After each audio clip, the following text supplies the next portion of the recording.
أهلا بكم مستمعينا الأعزاء، إليكم معلومات جديدة عن علاج الإرهاق والتعب المستمر. بتقدم السن يصبح المعدل أيضا بطيئا، وبالتالي تصبح قدرتنا هي الأخرى على إزالة السموم من الجسم بطيئة. ولهذا السبب يعاني معظم الناس في منتصف العمر من زيادة في الخصر، ولكن ليس ذلك أمرا حتميا عند تناول نظام غذائيا يفتقر إلى العناصر الغذائية.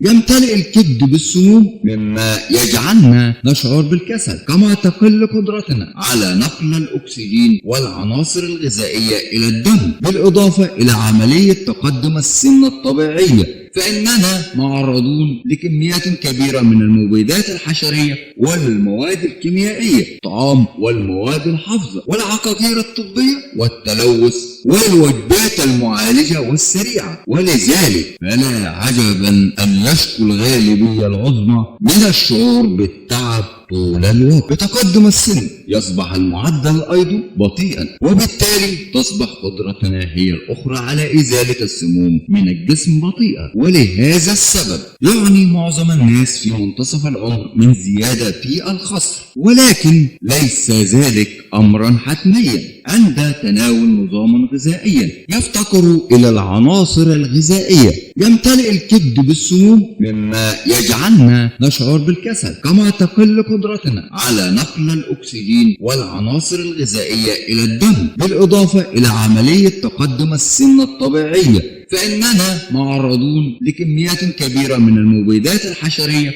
والمواد الكيميائية، الطعام والمواد الحافظة والعقاقير الطبية والتلوث والوجبات المعالجة والسريعة. ولذلك فلا عجبا أن يشكو الغالبية العظمى من الشعور بالتعب طول الوقت. شكرا لحسن استماعكم، دمتم بخير، وإلى اللقاء آخر مع معلومات جديدة على كوكب الفتنس والأكشن.